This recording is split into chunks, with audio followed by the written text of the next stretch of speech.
శ్రీ వైభవలక్ష్మి పూజా వైభవం ఆధ శ్రీ వైభవలక్ష్మి అష్టోత్తర శతనామావళి.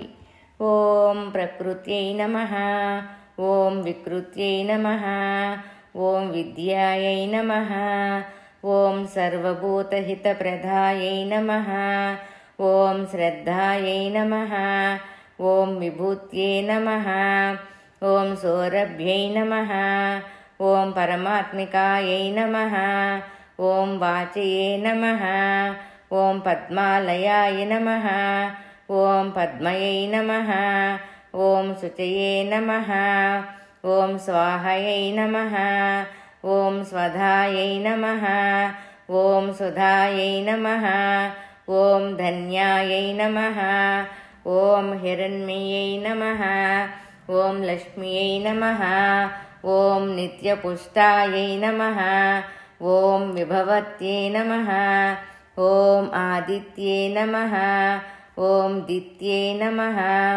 ఓం దీప్తాయై నమః, ఓం వసుధాయై నమః, ఓం వసుధారిణ్యై నమః, ఓం కమలాయై నమః, ఓం కాంతయై నమః, ఓం కామాక్షియై నమః, ఓం క్రోధసంభవాయ నమః, ఓం అనుగ్రహప్రదాయై నమః, ఓం బుద్ధియై నమః, ఓం అనఘాయ నమః, ఓం హరివల్లభాయై నమః, ఓం అశోకాయై నమః, ఓం అమృతాయై నమః, ఓం దీప్తాయై నమః, ఓం లోకశోకవినాశిన్యై నమః, ఓం ధర్మనిలయాయై నమః, ఓం కరుణాయై నమః, ఓం లోకమాత్రే నమః, ఓం పద్మప్రియాయై నమః, ఓం పద్మహస్తాయై నమః, ఓం పద్మాక్షియై నమః, ఓం పద్మసుందర్యై నమః, ఓం పద్మోద్భవాయై నమః, ఓం పద్మముఖియై నమః, ఓం పద్మనాభప్రియాయై నమః, ఓం రమాయై నమః, ఓం పద్మమాలాధరాయై నమః, ఓం దేవ్యై నమః, ఓం పద్మిన్యై నమః, ఓం పద్మగంధిన్యై నమః, ఓం పుణ్యగంధాయై నమః, ఓం సుప్రసన్నాయై నమః, ఓం ప్రసాదాభిముఖాయై నమః, ఓం ప్రభాయై నమః, ఓం చంద్రవదనాయై నమః, ఓం చంద్రాయై నమః, ఓం చంద్రసహోదర్యై నమః, ఓం చతుర్భుజాయై నమః, ఓం చంద్రరూపాయై నమః, ఓం ఇందిరాయై నమః, ఓం ఇందూశీతలాయై నమః, ఓం ఆహ్లాదజనిత్యై నమః, ఓం పుష్టియై నమః, ఓం శివాయై నమః, ఓం శివకత్యై నమః, ఓం సత్యాయై నమః, ఓం విమలాయై నమః, ఓం విశ్వజనిత్యై నమః, ఓం పుష్టియై నమః, ఓం దారిద్ర్యనాశిన్యై నమః, ఓం ప్రీతిపుష్కరిణ్యై నమః, ఓం శాంత్యాయ నమః, ఓం శుక్లమాల్యాంబరాయ నమః, ఓం శ్రియాయై నమః, ఓం భాస్కర్యై నమః, ఓం బిల్వనిలయాయై నమః, ఓం వరారోహయై నమః, ఓం యశస్విన్యై నమః, ఓం వసుంధరాయై నమః, ఓం ఉదారాంగాయై నమః, ఓం హారిణ్యై నమః, ఓం హేమమాలిన్యై నమః, ఓం ధనధాన్యకరిణ్యై నమః, ఓం సిద్ధియై నమః, ఓం త్రైణసౌమ్యాయ నమః, ఓం శుభప్రదాయై నమః, ఓం నుప్రేస్మగతానందాయై నమః, ఓం వరలక్ష్మ్యై నమః, ఓం వసుప్రదాయై నమః, ఓం శుభాయై నమః, ఓం హిరణ్యప్రాకారాయై నమః, ఓం సముద్రతనయాయై నమః, ఓం జయాయై నమః, ఓం మంగళాయై నమః, ఓం దేవ్యై నమః, ఓం విష్ణువక్షస్థలస్థితాయై నమః. ఓం విష్ణుపత్యే నమః. ఓం ప్రసన్నాక్ష్యై నమః. ఓం నారాయణ సమాశ్రితాయై నమః. ఓం దారిద్ర్యధ్వంసిన్యై నమః. ఓం దేవ్యై నమః. ఓం సర్వప్రదవవారిణ్యై నమః. ఓం నవదుర్గాయై నమః. ఓం మహాకాళ్యై నమః. ఓం బ్రహ్మ విష్ణు శివాత్మికాయై నమః. ఓం త్రికాలజ్ఞానసంపన్నాయై నమః. ఓం భువనేశ్వర్యై నమః. శ్రీ వైభవలక్ష్మి అష్టోత్తర శతనామావళి సమాప్తం. శ్రీ వైభవలక్ష్మి వ్రత కథ. పూర్వమొకప్పుడు కైలాసములో పార్వతీదేవి పరమేశ్వరుని చూసి, ప్రాణనాథ, భూలోకములో మానవులందరూ ధనార్జన కోసం ఎడతెరిపిలేని శ్రమలను అనుభవిస్తూనే ఉన్నారు. అయినా వారిలో అతి కొద్ది మంది మాత్రమే ఐశ్వర్యవంతులు కావడానికి, అత్యధిక సంఖ్యాకులు దరిద్రులుగానే భాషించడానికి కారణమేమిటి అని అడగగా, సర్వేశ్వరుడు చిరునవ్వు నవ్వి, దేవి, సర్వము వైభవలక్ష్మీదేవి దయను బట్టే ఉంటుంది. సమస్త సిరి సంపదలకు, ధనధాన్యాలకు ఆవిడే అధిదేవత. కాబట్టి ఎవరైతే ఈ సత్యాన్ని గుర్తించి ఆ ఐశ్వర్యలక్ష్మి యందు అంతులేని భక్తి కలిగి సదా ఆమెను ఆరాధించుతుంటారో, ఆ వైభవలక్ష్మి యొక్క వ్రతాన్ని ఆచరిస్తుంటారో వారి పట్ల మాత్రమే ఆ తల్లి యొక్క అపార కృపా కటాక్షాలు ప్రసరింపబడతాయి. అలా ఆమె దయకు పాత్రులైన వాళ్ళు మాత్రమే తమ కృషిలో విజయులయ్యి అఖండ వైభవాలను సాధించగలుగుతారు. ఎవరైతే ఆమెను తృణీకరించి ఆమె అనుగ్రహాన్ని విస్మరించి అంతా తమ స్వయం కృషేనని విర్రవీగుతారో, ఎవరైతే శ్రీ వైభవలక్ష్మి స్వరూపమైన ధనాన్ని ఈసడించుతారో వాళ్ళేనాటికి ధనవంతులు కాలేరు. వారి కష్టమంతా కూడా మురికి గుంటలో పోసిన పన్నీరు వలె వృధా అయిపోతుంది. కాబట్టి ఎవరైతే ధనవంతులు కావాలనుకుంటున్నారో వాళ్ళు అవశ్యం ఆ వైభవలక్ష్మిని ఆరాధించాలి, ఆమె వ్రతాన్ని ఆచరించాలి. అప్పుడే ఆమె కరుణకు పాత్రులయ్యి అఖండ సిరి సంపదలతో, రాజవైభవాలతో తొలుతూగుతారు అని చెప్పాడు. అది విని పార్వతి, ప్రభు, ఆ వైభవలక్ష్మి ఎవరు? ఆమె చరిత్ర ఏమిటి? మాహత్యమేమిటి? వివరంగా సెలవు ఇవ్వవలసింది అని వేడగా, తరుణేందుశేఖరుడు తిరిగి ఇలా చెప్పసాగాడు. దేవి, అత్యంత పుణ్యదాయకమైన శ్రీ వైభవలక్ష్మి చరిత్రాన్ని శ్రద్ధగా విను. శ్రీ వైభవలక్ష్మి ప్రాదుర్భావము. పూర్వమొకప్పుడు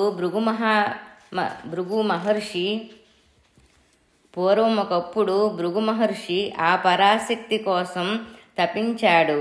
అందుకు మెచ్చిన ఆ యంబ ఆ మునికితోచి ఏం కావాలో కోరుకోమంది.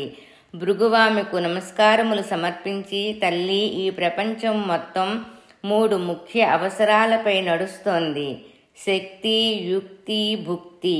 మహామాయవైన నీ శక్తి కళ పార్వతీ అయి శివార్ధాంగిగా సేవింపబడుతోంది. నీ విద్యాకళ చదువుల తల్లి అయిన సరస్వతి అయి యుక్తియుక్తంగా స్రష్టయైన బ్రహ్మతో మసులుతూ ఉంది. ఇక స్థితికారకమైన నీ యొక్క వైభవ కళను నా కుమార్తెగా అనుగ్రహించు అని కోరాడు. తథాస్తు అంది ఆ తల్లి. తత్ఫలితంగానే పరాశక్తి యొక్క సంపత్కళ భృగువుకు వైభవలక్ష్మిగా అవతరించింది. భృగువామెను విష్ణువుకిచ్చి పెండ్లి చేశాడు. శ్రీహరి కోరిక మీద ఆ భార్గవీదేవి దేవతలందరికీ ఏనలేని వైభవాలను సంతరించి స్వర్గలక్ష్మిగా వాసికెక్కింది. కానీ ఐశ్వర్య మత్తులో ఇంద్రుడు చేసిన ఒకానొక దోషానికి గాను దుర్వాసుడిచ్చిన శాప కారణంగా ఆ వైభవలక్ష్మి సాగరగతమైపోయింది. పాలసంద్రము నుండి శ్రీ వైభవలక్ష్మి పునర్భావము. పాలసంద్రము నుండి శ్రీ వైభవలక్ష్మి ఆవిర్భావము. ఇంద్రుడు దరిద్రపీడితుడయ్యి విష్ణువును ఆశ్రయించాడు.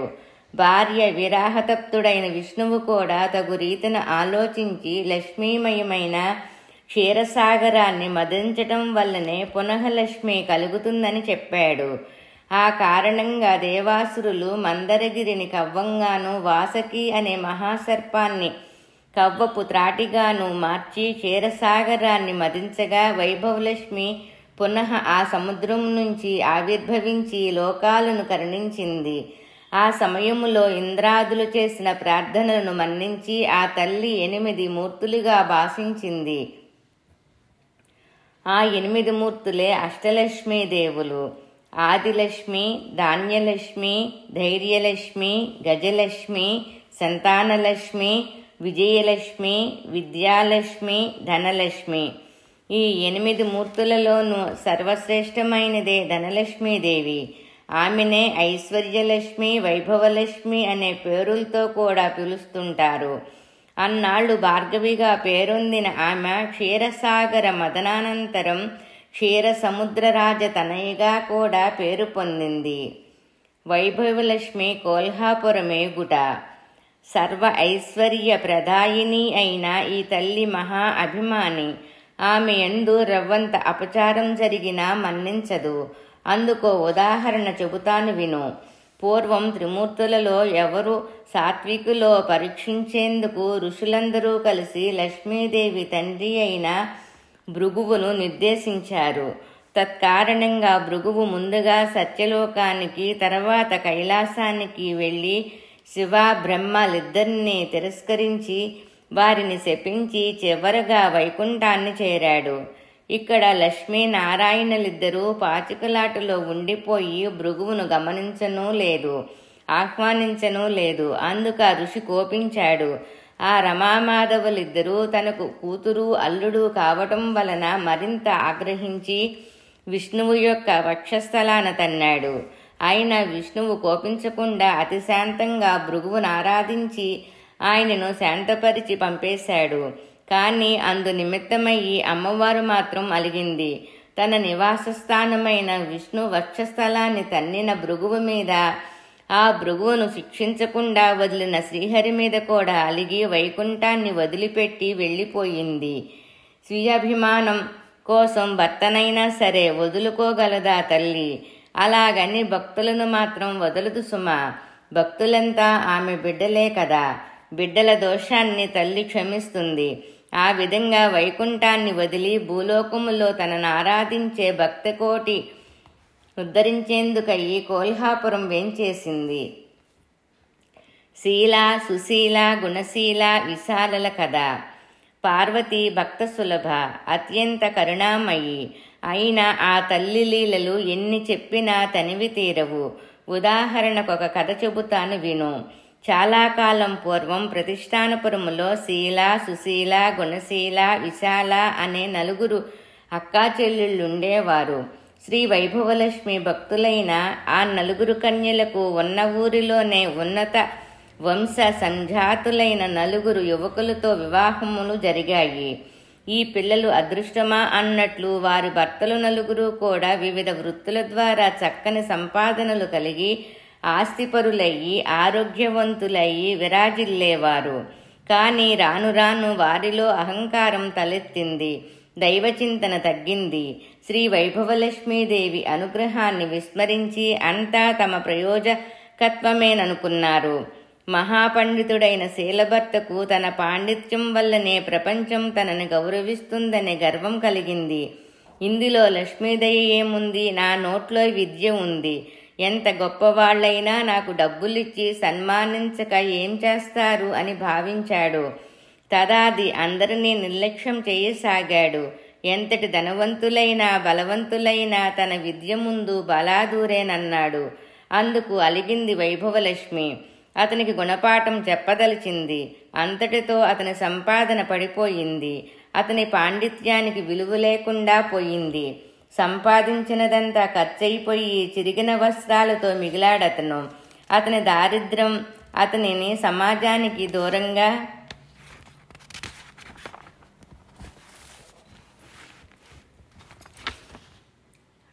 అతనిని సమాజానికి దూరంగా నెట్టివేసింది. అతని సంసారం మొత్తం ఆకలి దప్పులతో అల్లాడిపోసాగింది. రాజస్థానములో ఉపదళపతిగా ఉండి సుశీల భర్త ఒకానొక యుద్ధములో అపూర్వ విజయం సాధించి రాజుచేత గౌరవించబడి అహంకరించి తన బలం ముందు ప్రపంచమంతా దాసోహమేనని విర్రవీగాడు. తన ధనార్జనకు తన బలమే కారణమనుకున్నాడు. అందులో ధనలక్ష్మి ప్రమేయమే లేదన్నాడు. అందుకు కినిసిందా ఐశ్వర్యలక్ష్మి. అమ్మవారి దయ తప్పగానే అతడిలో సద్బుద్ధి నశించి దుర్బుద్ధి ఏర్పడింది. ఒకానొక గొప్ప ధనవంతుడితో విరోధానికి దిగాడు. తాను కోరిన ధనం ఇవ్వకపోతే అతగాడిని నాశనం చేస్తానన్నాడు. అందుకు భయపడిన ఆ ధనికుడు మహారాజును ఆశ్రయించి సుశీల భర్త మీద మరిన్ని లేనిపోని విషయాలు కూడా నూరిపోసి తనను కాపాడమన్నాడు. రాజు వెంటనే తన సేనల్ని పంపి సుశీల భర్తను బంధించి తెమ్మన్నాడు. ఆ రాజుభటులతో సుశీల భర్త ఎంత దెబ్బలాడినా గెలవలేకపోయాడు. ఎంత బలవంతుడైతే ఏం లాభం, అనేక మంది సైనికుల మధ్య ఇతనొంటరే కదా, పైగా దైవకృప తప్పిన మనిషి. న్యాయస్థానములో రాజతనిని విచారించి అతని ఆస్తిపాస్తులనన్నిటినీ స్వాధీనం చేసుకున్నాడు. అతడిని చెరసాలలో బంధించాడు. ఈ విధంగా సుశీల కాపురం కష్టాల పాలయ్యింది. వ్యాపారస్తుడైన గుణశీల భర్త దైవానుగ్రహం కన్నా తన తెలివితేటలే వ్యాపారములో ముఖ్యమని, తన పెట్టుబడితో మాటకారితనంతో సంపాదించినదంతా దైవానుగ్రహం అనుకోవటం మూర్ఖత్వం అని భావించాడు. తదాది దైవారాధనలు వగైరాలు మానివేశాడు. అతని తలపొగురు వల్ల సాటి వ్యాపారస్తులు సహకరించడం మానివేశారు. వినియోగదారులు అతని వద్ద సరుకులు కొనటం తగ్గించారు. క్రమక్రమంగా అతని కుటుంబం దరిద్రంలో మునిగిపోయింది. ఇక కడగొట్టుదైన విశాల పెనిమిటి చాలా మంచివాడే, కానీ అధిక సంపాదన వలన స్నేహాలు పెరిగాయి. అందున చెడు స్నేహాలు మరిగాడు. కష్టపడి సంపాదించిన దానితో సుఖపడాలే కానీ పూజలు వ్రతాలు అంటూ వృధా ఖర్చు చేయటం దేనికనుకున్నాడు. అందువల్ల చెడు మిత్రులతో కలిసి దుర్వ్యసనాలు పాలయ్యాడు. మద్యపానం, వ్యభిచారం, జోదం మొదలైన వాటిలో కూరుకొని పోయాడు. కణకణంగా సంపాదిస్తే కలిమి కలుగుతుంది, కానీ క్షణం క్షణం ఇలా ఖర్చు పెడితే ఖజానాలైనా నిలవవు కదా. ఆ కారణంగానే అతను దరిద్రుడైపోయాడు. వ్యసనపరంగా అప్పులు పాలైపోయాడు. రుణదాతల పీడ, పేదరికపు బాధ, వదులుకోలేని వ్యసనాలతో దుర్మార్గుడయ్యి భార్య అయిన విశాలను చీటికి మాటికి హింసిస్తూ ఉండేవాడు. అయినా ఆ నలుగురు అక్కా చెల్లెళ్ళు మాత్రం ఏదో నాటికి ఆ జగన్మాత అయిన శ్రీ వైభవలక్ష్మి తమను అనుగ్రహిస్తుందని, తమ భర్తలను మంచి దారిలో పెట్టి తమ పూర్వ వైభవాలను తమకు ప్రసాదిస్తుందని నమ్మేవారు. తాము పస్తులు పడినా పర్వాలేదు, తమ బిడ్డలకైనా రవ్వంత ఆహారాన్ని ప్రసాదించమని పదే పదే లక్ష్మీదేవిని ప్రార్థించేవారు. లలిత కరుణ కలిత కదా ఆ లక్ష్మీదేవి. ఆ అక్క చెల్లెళ్ళు మొర్ర ఆలకించింది. అయితే ఎంత అవ్యాజ అనుగ్రహం గల తల్లి అయినా దేవిని నిర్వీజంగా ప్రసాదించదు కదా. అందుకే ఒకానొక నాడు ఆ నలుగురు సోదరీమణులు కలిసి తనను ప్రార్థిస్తున్న శుభ సందర్భములో ఆ ధనలక్ష్మీదేవి ఒక వృద్ధ స్త్రీ రూపములో వచ్చి వారిని పలకరించి ఇలా చెప్పసాగింది. వైభవలక్ష్మి వ్రతం చెయ్యండి. పిల్లలు, మీ భక్తి ప్రవృత్తుల్ని చూస్తుంటే నాకు చాలా ఆనందంగా ఉంది. ఏ వైభవలక్ష్మి అనుగ్రహానికై మీరింత విపరీతంగా ఆవేదన పడుతున్నారో ఆ వైభవలక్ష్మి ప్రసాదం అతి త్వరితంగా సిద్ధించే మార్గం చెబుతాను. తక్షణమే మీ అప్పా చెల్లెళ్ళు నలుగురు మీ ఇళ్లల్లో శ్రీ వైభవలక్ష్మి వ్రతం చెయ్యండి. అవ్వ చెప్పినదంతా విన్న అప్పా చెల్లెళ్ళు అత్యంత ఆనందాతిరేక హృదయులయ్యి, అయితే అవ్వ ఇంతకు ఈ వ్రతాన్ని ఎలా చెయ్యాలి? ప్రస్తుతం మేము అత్యంత దారిద్ర్యంలో ఉన్నాం కదా, ఆ వ్రతానికి ఎంత ఖర్చవుతుంది అని ప్రశ్నించారు. అందుకు ఆ వృద్ధ స్వరూపిణి అయిన ధనలక్ష్మీదేవి దయాపూరితమైన దరహాసం చేస్తూ ఇలా చెప్పింది. అమ్మవారు స్వయంగా చెప్పిన శ్రీ వైభవలక్ష్మి వ్రత విధానం. ఇదేమీ ఖర్చుతో కూడుకున్న వ్యవహారం కాదు. ఎప్పుడైనా సరే 4 లేక 8 లేక 9 లేక 11 నుండి 21 గురువారాలు కానీ శుక్రవారాలు కానీ ఆచరించాలి. ఈ వ్రతాన్ని గురువారాలు చేసేవాళ్ళు తాము మొక్కుకున్నన్ని వారాలు చేసి ఆఖరి గురువారం నాటి మరునాడొచ్చే శుక్రవారం నాడు ఉద్యాపన చేసుకోవాలి. శుక్రవారాలు చేసుకునేవాళ్ళు ఆఖరి శుక్రవారం నాడే ఉద్యాపన కూడా చేసుకోవాలి.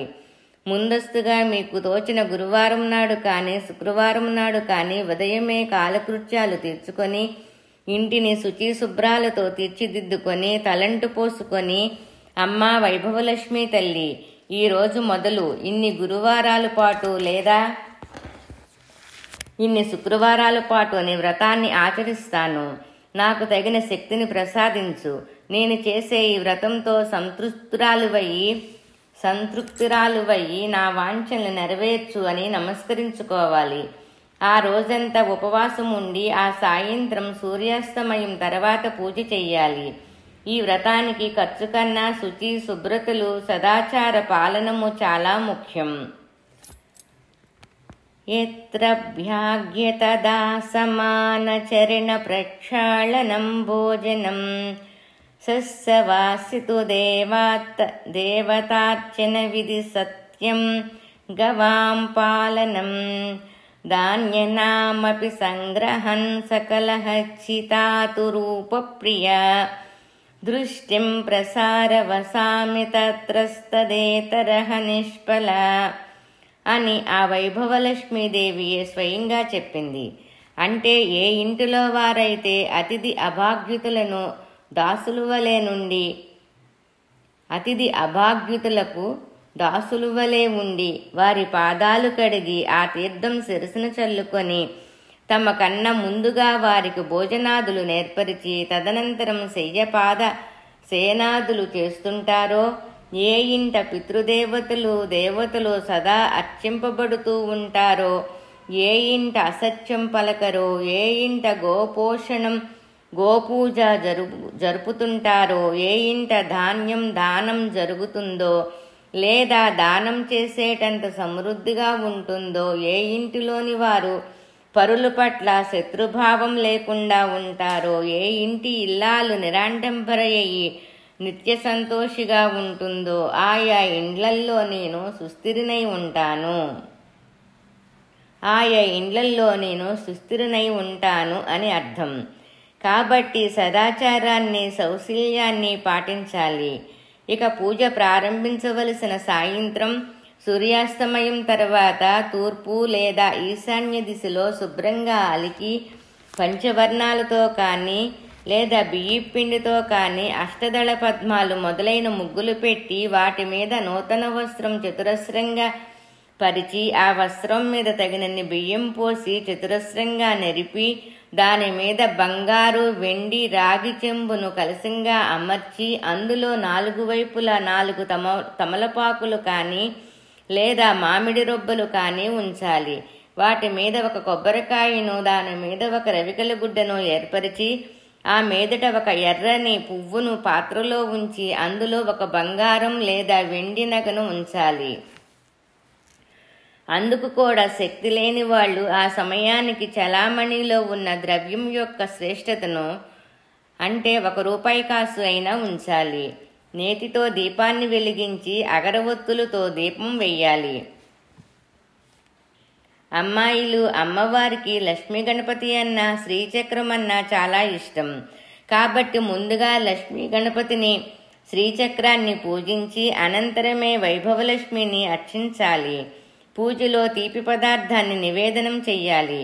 అన్నట్లు ఈ పూజలో వెండి బంగారం లేని పక్షములో పసుపు కొమ్ముల నుంచి పూజించవచ్చును. ఈ పూజలో తీపి పదార్థాలు చెయ్యలేని వాళ్ళు బెల్లం, పటికి బెల్లం, పంచదార నివేదించవచ్చును. ఏదైనా 4 పంచగలగాలి. పూజానంతరం బంగారు, వెండి, రూపాయి నాణాన్ని భద్రపరచాలి. కలశంలోని నీళ్లను సంతానాన్ని కోరేవారు మామిడి చెట్టు మొదలులోనూ, సౌభాగ్యాన్ని కోరేవారు తులసి చెట్టు మొదలులోనూ, అనుకూల దాంపత్యాది విషయాలను కోరేవాళ్లు మల్లె మొదలైన మంచి పువ్వుల చెట్లు మొదళ్లలోనూ పొయ్యాలి. కేవలం ధనకాంక్షలైన వాళ్ళు ఆ నీటిని తాము మాత్రమే దంపతులు స్వీకరించాలి. మండపం మీద బియ్యాన్ని పక్షులకు వెయ్యాలి. ఇలా ఈ వ్రతాన్ని ఆచరించడం ద్వారా నిరుద్యోగులు ఉద్యోగులవుతారు, అవివాహిత పెళ్లి కాని వాళ్ళకి వివాహం జరుగుతుంది, దరిద్రులు ధనవంతులవుతారు, ఏ ఏ కోరికలుంటే ఆయా కోరికలు నెరవేరతాయి అని ముగించిందా వృద్ధమాత. తక్షణమే ఆ అప్పాచెల్లిళ్ళు నలుగురు వారి వారి తాహతులను బట్టి 4, 8, 11, 21 వారాల పాటు ఆ వ్రతాన్ని మొక్కుకున్నారు. ఆ మరుసటి శుక్రవారమే వ్రతం ఆరంభించారు. నలుగురు కడు పేదవాళ్లయ్యి ఉండడం వలన నలుగురు కూడా రాగి కలశాలనే వాడారు. అందరికన్నా అధిక దరిద్రురాలైన శీల అందులో రాగి నాణ్యాన్ని వేసి పూజించింది. సుశీల రూపాయి నాణ్యాన్ని వేసి పూజించింది. గుణశీల తన ఇంటినున్న వెండి నాణ్యాన్ని వైభవలక్ష్మిగా భావించి పూజించింది. కడుగొట్టదైన విశాల తన ముక్కెరను బంగారు ముక్కు పుడకను తీసివేసి అదే ధనలక్ష్మిగా ఆరాధించింది. ఎవరు ఏ రూపాలలో ఆరాధించినా వారి హృదయంగత భక్తి భావాలనే ప్రధానంగా స్వీకరించే తల్లి ఆ వైభవలక్ష్మి. వాళ్ళందరినీ సమానంగానే కరుణించింది. శీలభర్త యొక్క పాండిత్యం గుర్తింపబడి పునః అతనికి గౌరవాదులు లభించాయి. తద్వారా వాళ్ళు ఉన్నతులయ్యారు. సుశీల ఆచరించిన వ్రత ఫలితంగా వారి రాజ్యానికో కృత్రిమ యుద్ధం ఏర్పడింది. ఆ యుద్ధం నిమిత్తం అతఃపూర్వమే లబ్ధప్రతిష్ఠుడైన సుశీల భర్తను విడుదల చేసి అతనినే ఉపదళపతిగా అభిషేకించి యుద్ధానికి పంపక తప్పలేదు రాజుకు. ఆ యుద్ధములో అమ్మవారి దయవల్ల సుశీల భర్త విజయం సాధించటంతో అతని గత నేరాలన్నీ మన్నించబడి దళపతిగా నియమింపబడ్డాడు. అంతటితో సుశీల కుటుంబం బయటపడింది.